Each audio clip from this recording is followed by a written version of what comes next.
ஒரு தந்தையை பொறுத்த வரைக்கும் எதுவரை காலம் அவரால் கண்டிப்பாக இருக்க முடியும் அப்படி என்று சொன்னால், அவரிடத்திலே பொருளாதாரம் இருந்து அவர்தான் அந்த குடும்பத்தை நிர்வகிக்க வேண்டும் என்கின்ற ஒரு கடமை இருக்கின்ற காலம் வரும் வரைக்கும் தான் அவரால் கண்டிப்பை வெளிப்படுத்த முடியும். ஏன்னா அவர் தான் செலவழிக்கிறார், அவர் தான் பொறுப்பில் இருக்கிறார்.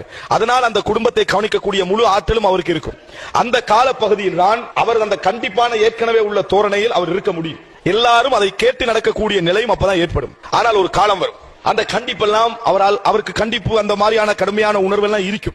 ஆனால் அவரை விட்டு அவரோட தொழில் போயிடும், அல்லது அவர் நோயாளி ஆகிடுவார், அல்லது அவர் பிள்ளை சம்பாதிக்க ஆரம்பித்து பிள்ளையுடைய செல்வாக்கு வீட்டில் அதிகரிச்சு பணம் என்ன செஞ்சிடும், மகன் மூலம் இவர் இல்லாட்டியும் மகன் என்ன செஞ்சிருவான், கொண்டு வந்து சேர்த்துருவான் நிலை வரும். இந்த இடம்தான் ஒரு மார்க்கம் உள்ள நன்றி உள்ள ஒரு பிள்ளை எப்படி நடந்து கொள்ள வேண்டும் என்பதற்கான முதல் இடம். அன்புள்ள சகோதரர்களே, இந்த மாதிரி இடத்தில் நாங்க அந்த தந்தைக்கு கொடுக்க வேண்டிய முதல் மரியாதையும் முதல் ஸ்தானமும் முதல் நன்றியும் எது தெரியுமா?